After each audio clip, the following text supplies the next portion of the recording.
Welcome to another edition of the Pony Pundits. I'm your host for this week, as usual, Marco D'Angelo, joined by my partner in crime, the one, the only, Sig Las Vegas. But I'm not sure if this is actually Sig because I don't see an ugly shirt. I see a rather nice shirt there, buddy. Look at it, sporting a WagerTalk. What's going on? Oh, Marco, I'm wearing all black today because I'm in mourning, and we're going to get to why shortly. Well, I wore black today, but some black. I'm going Charlie Sheen mode today. I was going to say Charlie called wants his shirt back. Yeah, I know. Well, I'm just getting ready. When we get to news and notes, there's some exciting stuff, and I'm happy about that. But unfortunately, you got some bad stuff for us in news and notes as well. This is the Pony Pundits, Friday, June 12th. Horse tracks across the country, and big announcement on one certain track. But Sig, I want to tell you something that's going on here in Las Vegas. Was very excited this week to get all the get my app back up. Stations reopened their app, and I was ready to fire away. Which on the weekend I'm only concentrating on basically Belmont, Santa Anita, and Churchill. So, everything was going good there except Churchill. Couldn't bet that. Then when I get to Monday and I open up my app to bet, there's nothing there. Tuesday, I think there was one track, Laurel. Then two at to bet. And I'm like, is there a problem with the app? And then I contacted some people and found out that there are very few tracks that are being carried right now by the sports books. And that is because they are in a negotiation disagreement with the tracks around the country. And for those of you that don't understand how it works, the sports book pay a fee to be able to carry a track. Now, the smart people at horse racing at some of these tracks got the bright idea, well, supply and demand, now's the time to try to fleece everybody. We finally got sole attention on us right now because there's no other major sports going with baseball, hockey, football, and basketball on hiatus at the moment. We got a chance to shine, but no, we want to be greedy and hold out for more money. And the sports books aren't picking up their signal right now. They can't reach an agreement. And all it's doing is hurting opportunity to bet many tracks. And it also hurts, I feel, a chance to bring new people into the sport right now. We've seen the tracks with what's been going on at TVG and so forth, the coverage and what some of these small tracks have had, Sig. Trying to play hardball right now to get a contract for more money. What are your thoughts on this? And I know you don't have to worry about walking into the sports books here in Vegas like I do. You have other opportunities, but it's still, I think, a bad business move. I've been saying for years, and I still believe it's true, that horse racing needs a central type of commissioner, type of office. And the problem that we have is there's all these family-owned businesses that own these racetracks, and they all have their own little sets of priorities and so forth. And it will, and you basically touched on it, is greed. Everybody wants to get as much as they can out of their business else. And it's not the attitude to have right now. Like you said, it's a great time to build a sport. We've brought in a bunch of new wagers because horse racing was one of the only sports and one of the only gambling opportunities over the last few months with the shutdowns due to COVID. And we're starting, as things start to open up back up here, we're seeing tracks open and so forth. And we're going to start to get sports wagering here. And the soccer's back, and then people still Korean baseball, but NHL has a plan. Sounds like NBA's got a place. And before you know it, we're going to be in training camp for NFL here in a couple months away. Horse racing has a prime opportunity right now, and they're basically dropping the ball. And until we get some type of central organizational leadership for horse racing in general, I don't think anything's going to change. Yeah, they've done some things, Sig, that have been good. We've seen different racetracks have reduced takeouts on some of the exotics, on the different things. That's a good move. That was a step in the right direction. But then to do something like this when you have the eyeballs in front of you, I just think it's a bad move. And I can't blame the Nevada sports books. They're not going to pay through the nose now, knowing that maybe there's only a month window of horse racing being at center stage. Because if we do get hockey and basketball and baseball come the end of July, they're going to get lost in the shuffle once again. You'll walk into a sports book, you'll look at, there'll be 20 screens up, you'll have 15 of them on sports and maybe 5 of them with only one big one on horse racing. That's just the way it is. And it's a bad mistake. And I know from several years ago, it's been a sore subject with me. I know time when we walk into a sports book here in town and I look up and I see Northfield Park on the big screen and I say, I can't get my local track here. And that goes way back to about 5 owners back that the Meadows screwed things up. And that's when Magna Corp, who was owned by Frank Steinrich at the time, played hardball with their tracks. And Nevada said, just go ahead and take your tracks. We don't need them. And one of those tracks was the Meadows, which was being broadcast out here, and they went dark, never to be seen again. And I have to watch my races on a computer. We'll get to that.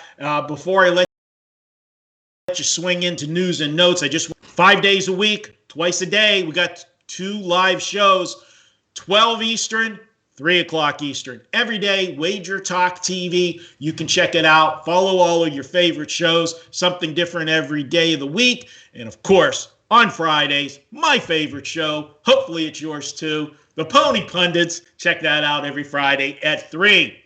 All right, Sig, do you want to give me the good news or the bad news first? We're going to start with the good news. And it's the really important news here for at least one of the 2 co-hosts of this show. Marco's home track here in Pennsylvania, the Meadows, is reopening on Monday, along with racetracks across Pennsylvania. We were the last state. Pennsylvania was the last state to hold out with COVID shutdowns, but they are allowed to start to reopen. The Meadows is opening Monday. I hear rumors that Penn National in Grantsville will open a week from today, next Friday. Still a delay on Presque Isle because all the horses there will ship in, and no word yet on Pocono Downs or Parks, but pretty much we're getting back to normal here since March, where it felt like horse racing was back to normal. We had quality racing in the afternoons, quality racing at night. And speaking of night racing and low takeout rate, Canterbury Park just came back this week, have a pick 5 with a low 10% takeout. It's a great bet, guys, if you're looking to bet races in the evening. Yeah, Sig, and that's the point where we said, you got some tracks doing some good things. That was very good. And I saw somebody, and I forget who did it on Twitter, but somebody put out what the payout was the other night at Canterbury with the lower takeout and what it would have been with the old takeout. It's surprised to see the difference of how much that is. And that is just a big benefit for the horse players. It's putting more money into the pool, which gives you more opportunity to win. And it's the bottom line, return on investment. Always comes down to ROI, that's for sure. Now, guys, I've been known to wear colorful shirts on this show, a little flashy, sometimes they're a little blinding, but I'm in mourning this week. Some bad news, actually a lot of bad news on the 3-year-old front, starting with Maxfield, who both Marco and myself had some nice future money down on, was unfortunately diagnosed just like Nadal a few weeks back. He's basically going to be out. He was doing his first workout this past week since the Matt Winn victory. They guaranteed him a spot in the Kentucky Derby. The trainer knows he wasn't quite himself. They did a little research, and he had to go in for immediate surgery. It looks like he may be able to come back here, and they might get him back on the track here later in this year or early next year. But hopefully he recovers well, and for his connections, comes back bigger, stronger, and we get to see him horse on his 4-year-old campaign next year. Yeah, 22-1, rest in peace with that ticket. And, that's the old thing. In sports betting, Sig, we always talk about beating the closing line. How everybody says, did you make a good bet or a winning? And a lot of people say if you make enough good bets, they're going to be winning bets. And that's all true. But again, I've had the debate with a lot of people at different times. Do I want a losing ticket at a good price or a winning ticket at the wrong price? Okay. And I know long term, we all want to, beat the closing line, and that means you're sharp and everything. No question about it. But you know what? Those don't cash if the team don't win. Yeah, you made a good investment. You got the right number, and we sure did get the right number. Got ahead of that one, 22-1. Oh, that hurts, because it was shaping up. Unfortunately, as everybody was dropping like flies, we were, when you're still one of the ones standing, you feel pretty good. The field's getting narrowed down. Give us some more bad news, because it's been nothing but. Speaking of dropping like flies, more. Charlatan had an ankle injury that was announced last Saturday, has him off the Triple Crown Trail, and we may now know why. They found lidocaine in the system following the Arkansas Derby. Charlatan will need to be off for at least 6 weeks, and it'll need at least another month and a half for recovery time. He will not be anywhere on the Triple Crown Trail this year. Sig, you look at that, and obviously, Sig, we hate to say it, but now that you can connect the dots, it all makes sense with Charlatan. Was late to get into the party. Definitely was a horse that had some problems. They tried to nurse him together, get him to the races. Give Baffert credit for getting him as far as he did with the problems, but then if getting him there was the assistance of some other means,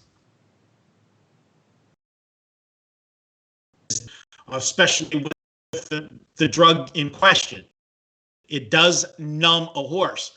And sometimes it takes away that horse's natural defense mechanism. If he can't feel the pain, he's not going to protect himself. And there's a saying in horse racing so often that if a horse is off on his left side, okay, and you do work on it, left ankle, I can guarantee you almost with certainty somewhere down the road you're going to be treating the right side, because while the horse was off, he shifts his weight to compensate for it, and then they go off totally opposite, because they were favoring it.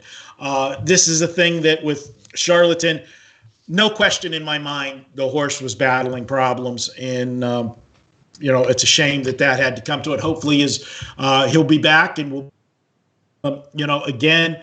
But these animals, they're big. I know a guy that's once referred to them as magnificent beasts. But they are very fragile. They're 1,000 to 1,200 pound animals on very narrow legs, and those front legs take all of the beating, and that's why when we talked about the Nadal injury and now with Maxfield, that is probably the most common injury in thoroughbred racing. And yet more bad news to the 3-year-old division. While Louisiana Derby winner Wells Bayou will miss Triple Crown season with some bone bruising. His trainer Brad Cox said it's nothing serious, but it will keep him from training for a while. So no Triple Crown for Wells Bayou. We're really getting narrowed down here into this Triple Crown season being later in the year. So let's see what happens. So a little more good news here, though. We are just a week away from the final leg of the 2020 Triple Crown, the Belmont Stakes. Well, what? It's not the final leg. We haven't had any Triple Crown. We haven't had the Derby yet. You're right, Mark. 2020 has not been anywhere close to a normal year. Let's get ready for the first leg of the Triple Crown coming up next Saturday with a huge day of racing at Belmont Park. There are 6 graded stakes on the card, including the first leg of the Triple Crown this year, the Belmont Stakes, being run at 1 1/8 miles.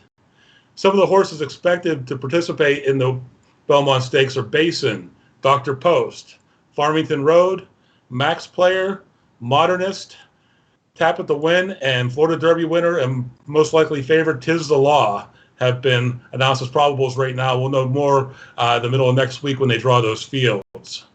Sig, I can't help but think, and we go back to at the beginning of when they announced the different dates for the Triple Crown this year, and I immediately texted you and said, I want to find the no prop on a Triple Crown winner and just pound that.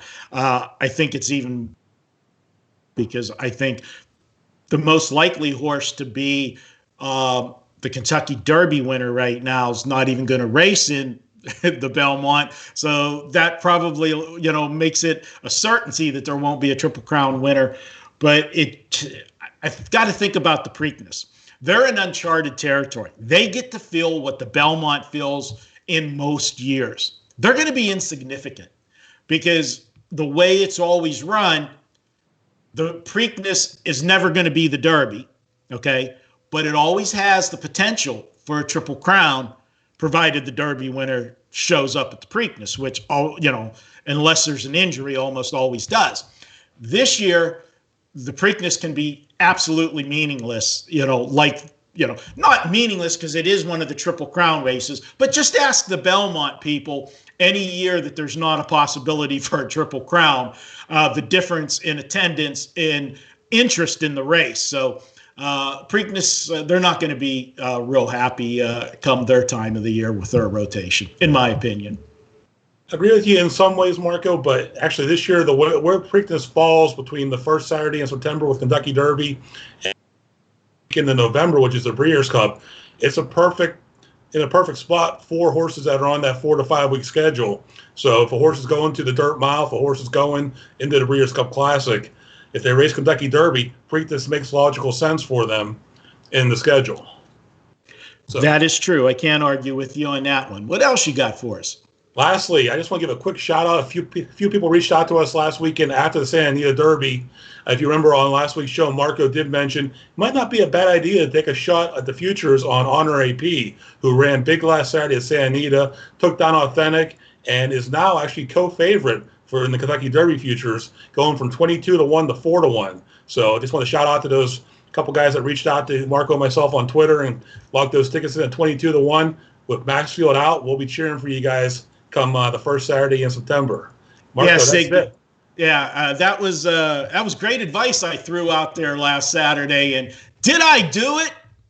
No, I did not. And I am kicking myself. And actually, I haven't been to the Strip yet, okay? And for a number of years, know that at least a few times a year, I will put the video up of the guy on the Strip that for $20 will let you kick him in the nuts, okay? Well, me not doing that on Saturday after, I said, Honor AP has, the best shot of, a horse that can jump up, make that big significant jump, and then we're all going to be sitting there saying, look at the odds we could have had. Well, you know what? I think I should go to the Strip, and if that guy is not there anymore, I should just take his spot and let people start kicking me in the nuts for $20, because that was probably one of the best pieces of advice I gave last week, and I didn't do it myself. And trust me, if I could kick myself there, I would. Hey, last Friday we were still sitting on those Maxfield tickets and thinking we were doing pretty well. So yeah, but even with Maxfield and Honor AP. And let's talk about him just for 1 second before we get into today's races. That was impressive. That horse, just because of his running style, that's the horse that I am the most intrigued heading to the Derby. It's the flavor of the week because it's the last thing we saw, but when Nadal was at his peak, he hadn't been tested yet. Charlatan, same thing, hadn't really been tested yet. Yes, they've been ultra impressive, but this horse, wasn't the best field. It wasn't a large field, but Authentic was getting a lot of buzz, and there was a couple other horses in that race that had raced against some of the other horses. That was impressive, the way he made his move. I really went out of that race very much wishing I had bet a future before favorite, and I think is only going to get better come September. This horse, still, we talked about those limited number of starts. Come September, man, this horse is going to be closer to a 4-year-old than he is a 3-year-old, in maturity come September. I'm excited to see him, and I think the sky's the limit. Anything you'd like to add on him? No, I'm just looking forward to this summer with the extra added Triple Crown Derby prep races. I mean, if once we see that we're going to have the Bluegrass, we still have, I think the Haskell is going to be a Derby prep. I think the Travers may, if they move it back to end of July or early August. So we still get to see a lot of great 3-year-old racing. Hopefully there's enough 3-year-olds to fill the 20 the gates, all 20 gates at Churchill come the first Saturday in September. They'll be able to get 20 horses, Sig, because everybody wants to race in the Derby. So they'll get 20 entries. The definition is going to be what's going to be the quality of the field. And, exactly. We 5 good horses and, then 15 thrown in there together. And, some people have more money than brains, and, they want to have that warm and fuzzy feeling of racing in the Derby. It's a tremendous, rush. There's no question about it. Not something that I've experienced, but I know the rush I feel just in stake races, that I race in.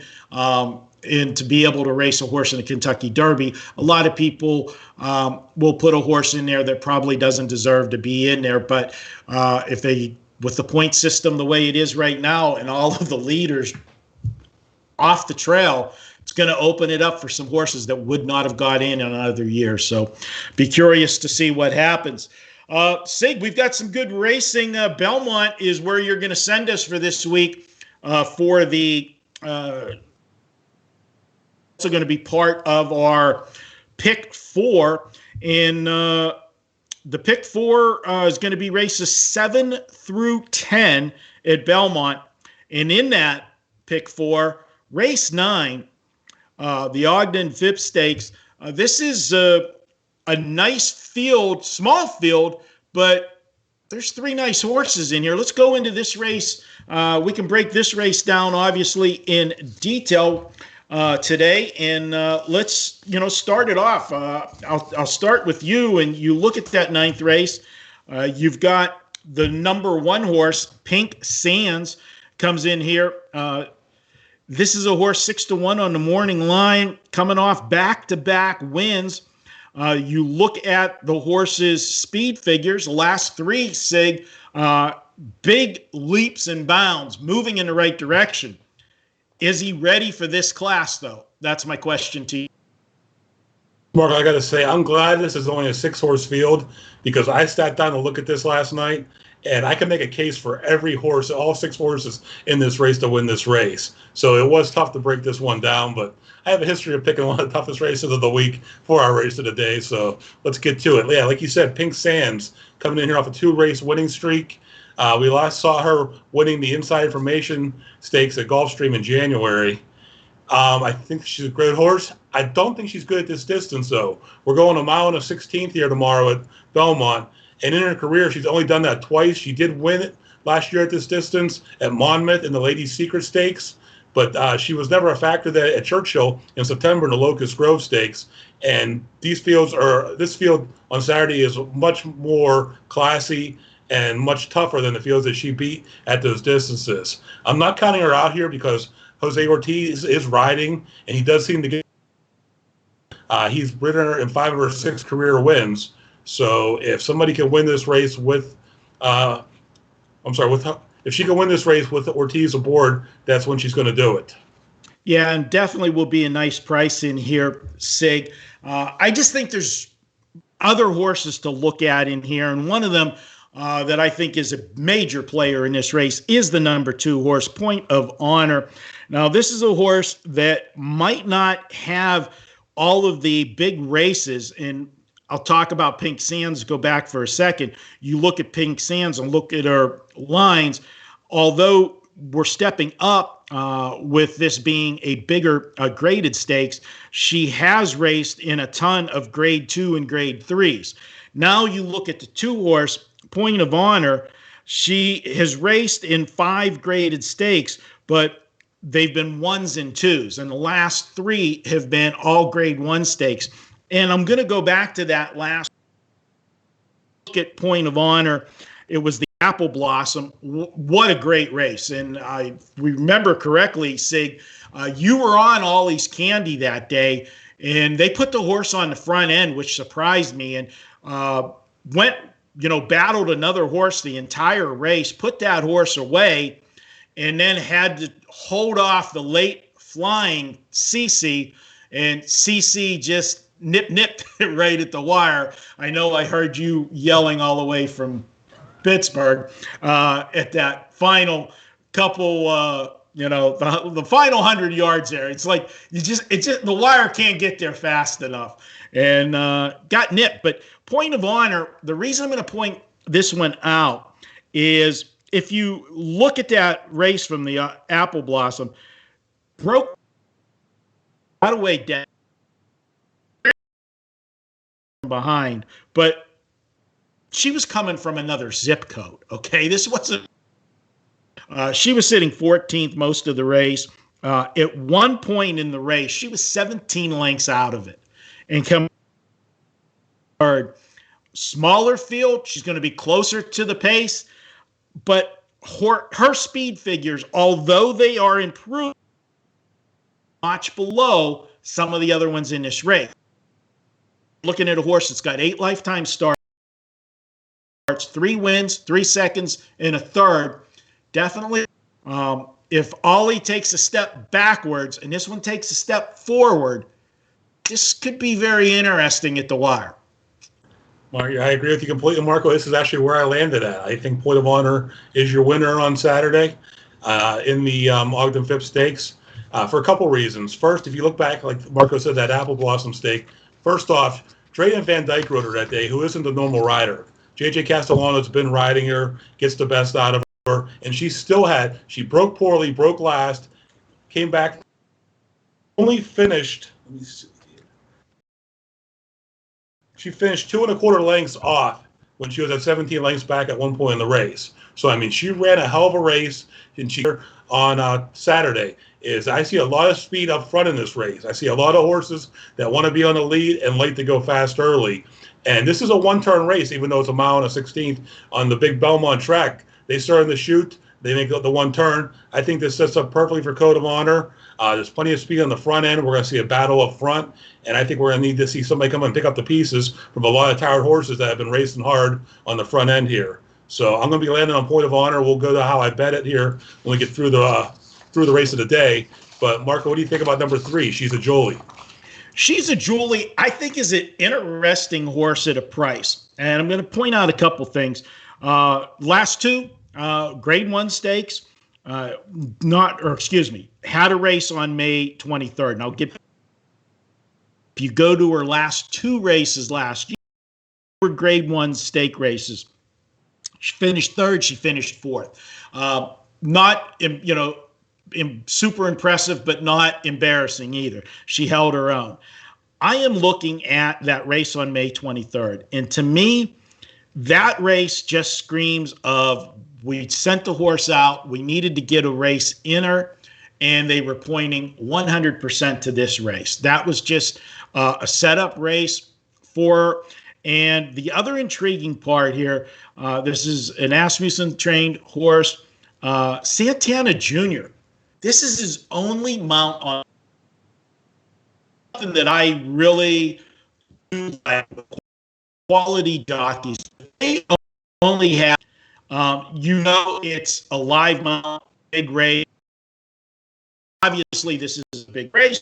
They're racing for $300,000. It is the only mount of the day for him at Belmont. And I'm putting that there, using the last race solely as a tightener for them. That was a setup race for them. I think this horse might be setting on a good race at a price because she is going to get lost in the betting. This is my long shot horse to have on my ticket. Number 3, She's a Julie. Sig? Agree with you in some ways, Marco. Disagree with you in some. This is a horse that likes to go to the lead. And she's going to have a battle on her hands because there are some horses that like to be on the lead in here, including Always Candy and Blamed. So I see this race being run really fast on the front end. She's a Julie will definitely be part of that. What she hasn't shown me is the tactical speed. And this race looks like it's going to set up for a closer, which is why I landed on Point of Honor in this race. That last race her. She had been off since October. They needed to get a race under her belt. But she didn't show anything in that race. She broke last, and I think she's going to get a better break here tomorrow, but I don't think she's going to be able to keep the pace with the other two horses I mentioned, Blaine and Always Candy up front. And I think this sets up for her to be fading on the stretch, down the stretch, and I don't see her hitting the board. The one that causes me problems, and I don't know what to do with, is the 4-horse Blaine. This is a horse out of, William Mott, great trainer, and you've got Johnny V up. This is a horse, 14 career starts, Sig, 9 wins. It's hard to throw a horse out that likes to hit the winner's circle that much. The problem is, as you said, talk about speed. This is a horse that definitely wants to control the pace. I don't know that if this with Ollie's Candy and tries to run a race like with Ollie's Candy, like Ollie's Candy did in the Apple Blossom, when they turn for home, I feel Blaine's going to be looking for her mama if she tries to go toe-to-toe with Ollie's Candy. So can they control her not to get in a speed duel? I'm concerned about that factor. And you look at the 9 wins, and although they have been, you can't argue with them, she does have stakes wins, but all of the stake wins that she did win, Sig, were grade 3s. Okay? Facing a little bit different animals here today. But how can you pitch a horse that's won 9 out of 14? Like you said, it's a class thing. I mean, she's won, and she's won against some lesser competition, but she has one style. She goes to the front and says, come catch me. And not too often they do, but when you're racing a better class of horse, number one, it's going to be hard for her to get that easy lead. She's a Jolie in here with Always Candy in here. Those are both horses that want to be on the lead as well. Something's got to give, and I think Blaine is what's going to give here. Is she's going to try. She's going to give her best effort to stay with these two, but once again, we're going to get to the top of the stretch. We're going to have a tired horse that's going to start going backwards against the field. Now, the question I'm going to pose to you on Ollie's Candy. She likes to be near the lead, but if you look down at her lines, until the last race, you would have to go back all the way to July to find a race where she was the clear-cut pace setter. Were you surprised that that was the strategy they went with in the Apple Blossom? And if she runs back to the Apple Blossom race, they don't beat her, okay? She went, she was pressed the entire race. And granted, the horse she put away wasn't one of the best horses in the field, and she had enough to hold off the rest of the field, except the heavy favorite, Cece, who got her in just the last couple strides. I like Point of Honor, Point of Honor as well. But does, in a short field, if she doesn't have extremely fast fractions and she races the way she did in the Apple Blossom, Point of Honor, even though she's going to be closer, they're going to be coming home faster. I don't know that she gets by him, but I'm more concerned, does Ollie's Candy bounce after that big effort in the Apple Blossom? I don't think we see a bounce here. I see a horse, and I think a jockey and a trainer had a strategy here in that Apple Blossom. That was a 14-horse field. If you don't get out to a good start, if you don't get that easy lead, it was going to be tough to come back against that field. So, I think that was their strategy to go out that day. A little bit more tactical speed here tomorrow out of her. I think that we're going to see that fast front-end battle. She's a Jolie blamed up there. I think Ollie sits right off. I don't think Ollie needs to take control of this race. I think Ollie's Candy's going to sit there just off the pace, press it a little bit here, and have a little bit left in reserve. I just don't know if in the 4-horse, She's a Jolie and Blame, go off a little too crazy here, and you see some early, like 22 first quarter and so forth, that if she does try to keep up with them, I think she's going to exert a little too much energy there. Every time I play this race out in my head last night, I keep seeing those 3 horses, early speed battle, and just somebody coming from off the pace. And I still keep coming back to Point of Honor as that horse that can come off the pace and have that tactical speed. I like Always Candy here. I did use her in my pick 4 ticket because she's not going to burn me, but I just see this race playing out a little differently today. Horse that intrigues me maybe the most, but I just wish had one race in her since February. And that's my concern. And that's why I give the nod to the closer to Point of Honor, because she did race in that Apple Blossom. And when I talked about the other horse, Julie number 3, did have a race, just a couple of weeks ago, have a tightener. Yes, you can train them. You can get them tight, but as we've talked about it time and time again, Sig, it is not the same as race speed. And Golden Award, I think, has a major shot, but I would have just rather had one more race under her belt leading into this race. What are your thoughts on Golden Award? Golden Award is almost always a factor when she races. She's hit the board in 75% of the races in her career. And I think, as I said with Point of Honor, stretch late, I am using my exacta on my trifecta, on my superfecta tickets. She's going to be passing tiring horses. She's going to be there in the end. I don't think she beats this field, but she can hold her own against it. Like I said, you will regret it. All right, that is that stake race, the Ogden Phipps Stakes, and that will be race 9 at Belmont. Let's swing over to the pick 4s, and you've got a record-setting smallest pick 4 I've ever seen you play on the show, my friend.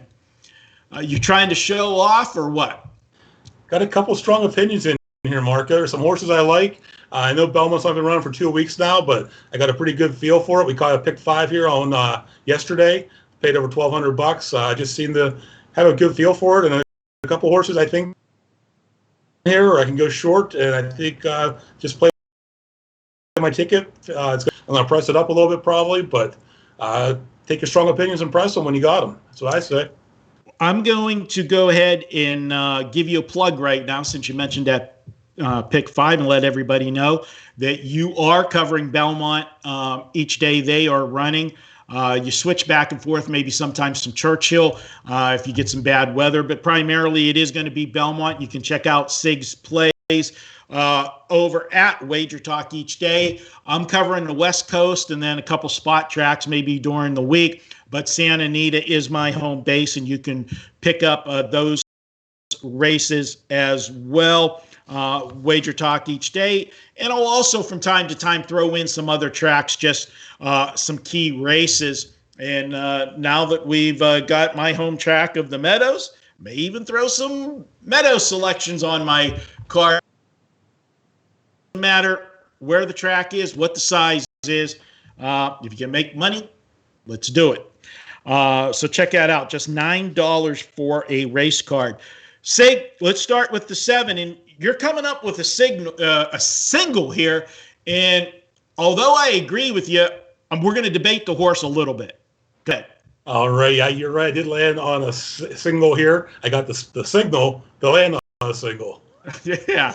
And was this horse named after you?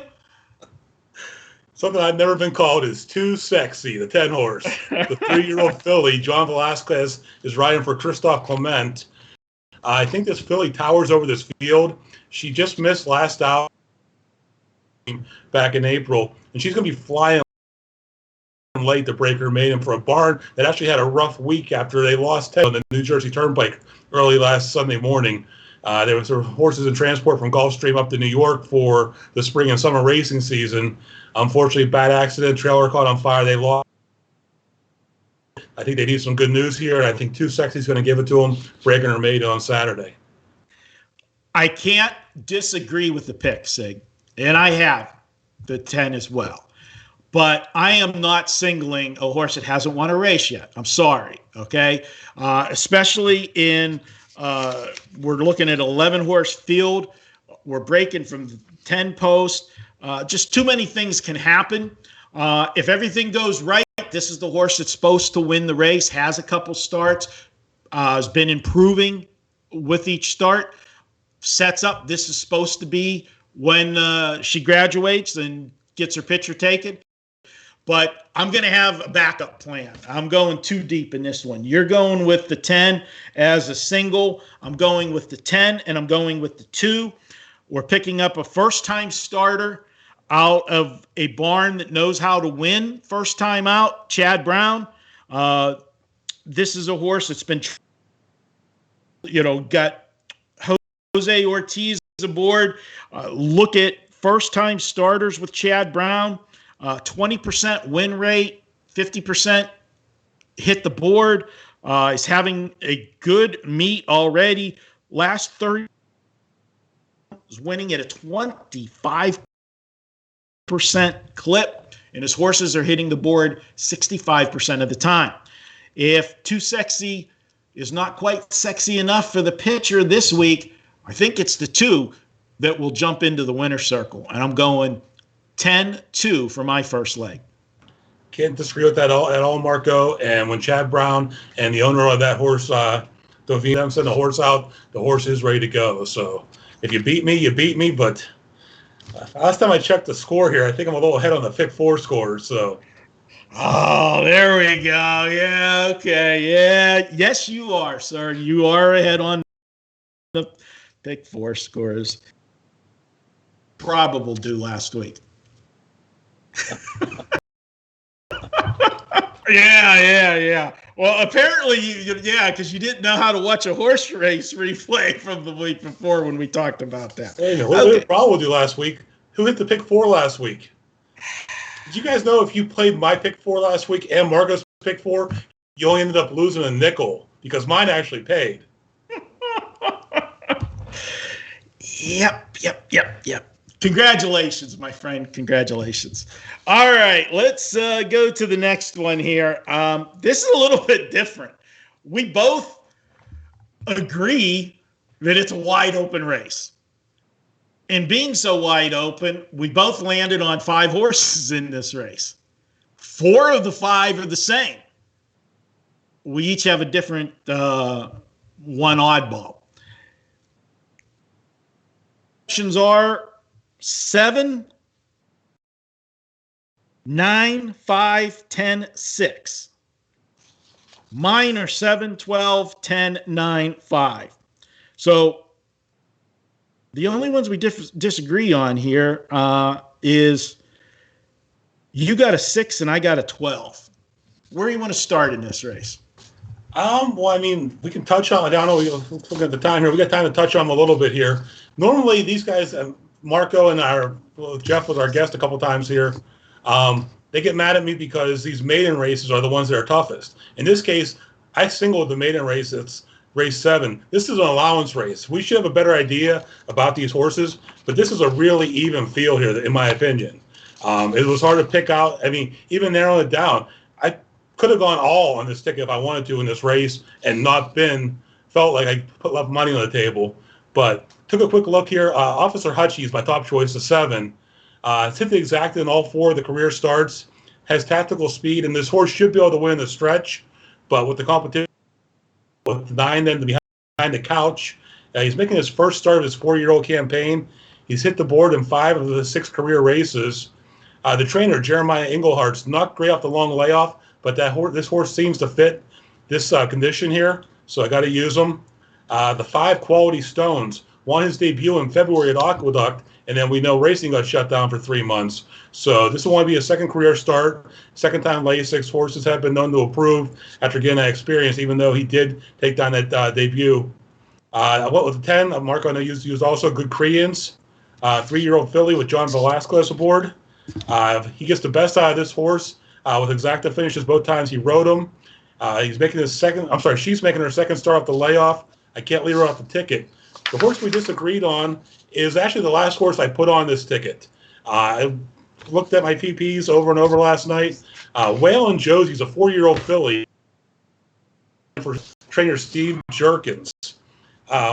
This horse has been racing at this level since breaking its maiden last fall. It can't seem to win one of these allowance races, but he was second last out and third the race before that, both with Aqueduct.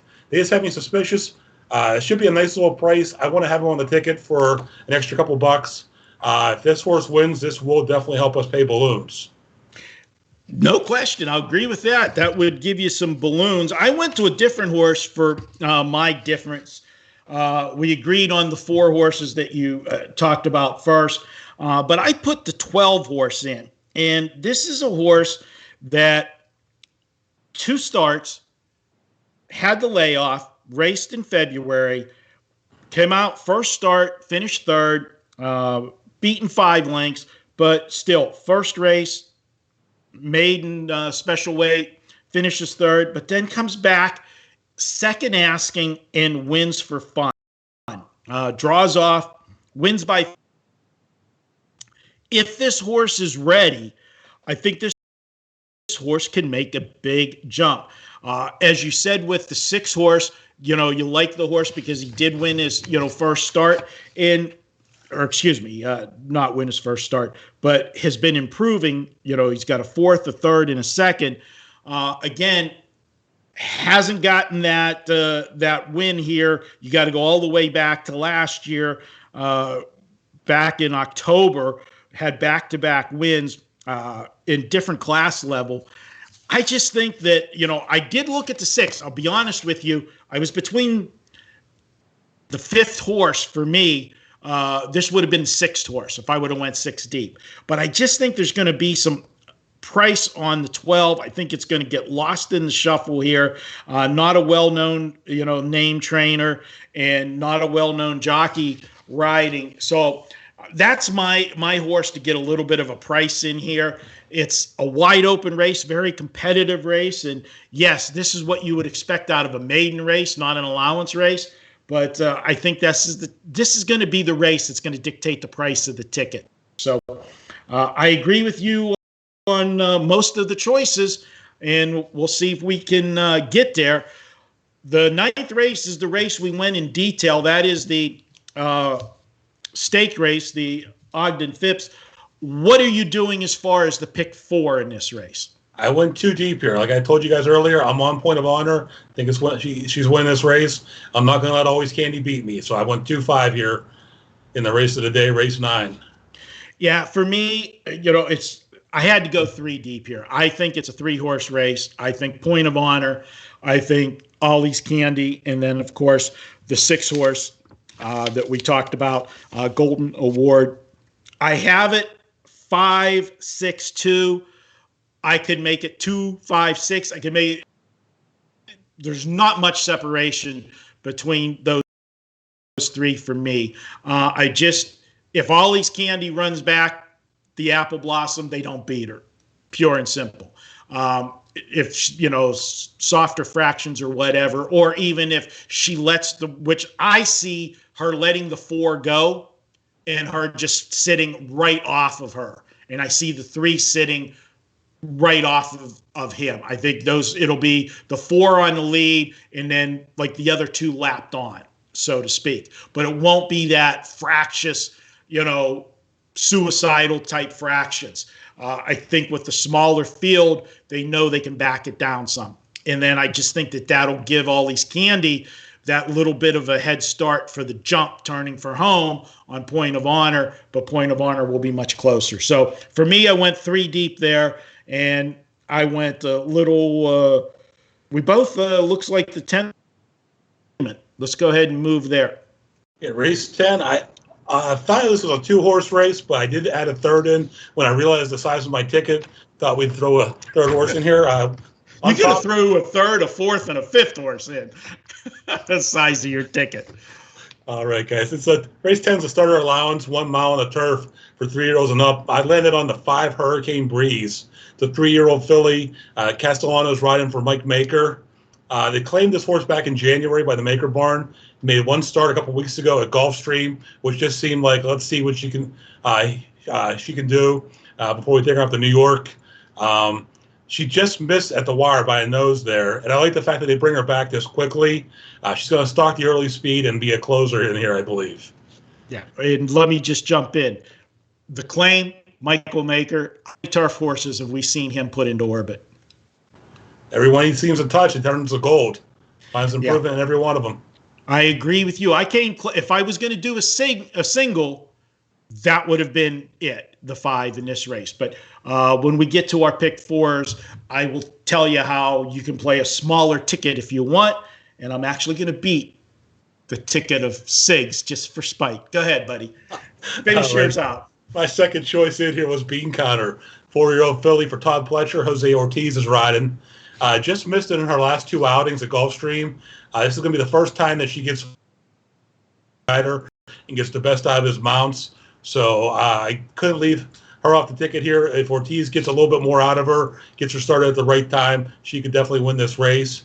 And my third choice in here is the 6, Corey Scores. As I get my words mixed up. Joelle Rosario is riding for Bragg Cox. She's making her debut for the Cox Barn. This horse was trained by Chad Brown. He only managed to get the 1 win for this filly out of 2 years. And Chad Brown, the turf, is basically a wizard.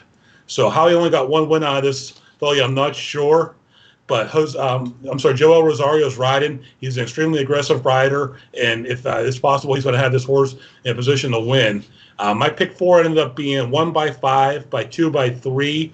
It's a $15 ticket. We go 10 with 7, 9, 5, 10, 6, with 2, 5, with 5, 2, 6. All right, $15, a $20 bill, and you got $5 left over to grab. Get a beer for $5. Definitely not on site, but since there's no spectators, you can just get one out of your fridge, Sig. I am in total agreement with you on the 10th race, 5-2-6. As I said, I came very close to a single on the 5. I agree with you wholeheartedly on Bean Counter. I got to tell you, and this is out of powerful ownership group, the Ripoli stable, Todd Pletcher trainer. Todd's not having a typical Todd Pletcher year. He's been really quiet. Would you agree? Agree completely. Even in the 3-year-old division, I mean, we've seen like Gouverneur Morris, we've seen Farmington Road, but he hasn't had that breakout 3-year-old that we normally see each year. Each year, Pletcher actually has a couple breakout 3-year-olds that are normally on the Derby Trail, and this has not been his year. So, I agree with you on that. My ticket is a little different. I spent $45. We went race 7, 10, 2, 7, 12, 10, 9, 5. That's our race, and we're looking for a long shot there. No question about it. We want to hit a bomber in that race, set this pick 4 up. Race 9, 5, 6, 2. And again, in that one, I could have put the order of those 3 horses in any. I could make a case for any one of those 3. I couldn't separate the group. And then in the last race, 5, 2, 6. That's $45. I am suggesting that you play that ticket and play another ticket. This is a spot where it's only going to cost you $7.50. This is what I would refer to as favorites insurance policy, or as our buddy a few weeks ago, Jeff did, told us what he likes to do to back up a ticket, and he ended up hitting pick 4. What I'm doing is taking the 2 races where I did have a very strong opinion. You singled the first leg with the 10 horse, and yes, that's the horse to beat in that race. So on my second ticket, I did a single with the 10. Then the race that me and you think's all over the place, I went with the 5 horses, the 7, 12, 10, 9, 5. Then in the third leg, where I told you came very doing a single, I went with Ollie's Candy if the horse does what we expect the horse to do and race back. That would be the obvious choice. And I can, as far as live tickets, there'll be a lot of singles with Ollie's Candy. So I want to have the live ticket there. And then 5, 2, 6 in the last leg. That ticket costs $7.50. And it'll just give you a second shot at the pick 4 should those 2 chalks come in, those 2 legs where a lot of people will be singling. That'll cover your cost of the first ticket if you hit. That's where I am at for this week's pick 4. Sig, final thoughts as we wrap up the show for this week. Racing at the Meadows. does begin on Monday. We talked at the beginning of the show. Hopefully my horse will be racing this week. They will be drawing tomorrow for Wednesday. Her race is written on Wednesday.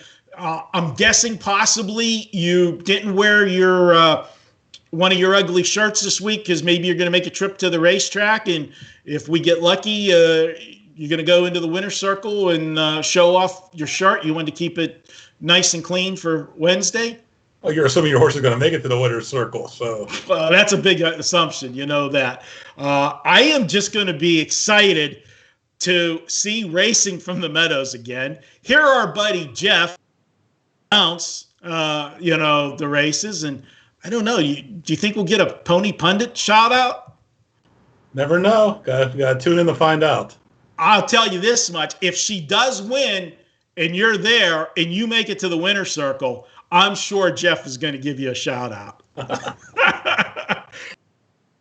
I'll be jealous if you do go to the track. In the Meadows is one of the few tracks. We were the last to get there, but we're only the second track that I know of that has spectators. Do you know anybody else? Louisiana Downs Open with spectators this week. Lone Star, I believe, was adding spectators this week. So okay. I knew of the one. I didn't know both. Okay, so we'll be the only harness track with spectators so far. How about that? Sounds good to me. All right. Hey, have a great week, guys. Thanks for tuning in to this week's edition of the Pony Pundits. We'll be back next week. Hopefully, I'll be able to tell you a story maybe about our horse winning and Sig being there in the winner's circle. That'll be next week, Friday at 3 o'clock. Remember, check out Sig on Twitter. He is Sig Las Vegas. I am Marco in Vegas. You can check me out on Twitter as well. And don't forget all the other shows every day here on WagerTalk TV. And guys, do us a favor. You like these shows? You like the jokes we crack? Give you some winners. Yeah, I know. Sig's got more pick 4 winners than I do. Blah, blah, blah. But give us a thumbs up. Like this, like us on YouTube. Give us a thumb. Subscribe button. You'll never miss a show. And, leave us a comment. We like to hear from you. We like to get in there and chat with our viewers. So, he's Sig. I'm Marco. See you in the winner's circle with a handful of winning tickets, I hope. Talk to you.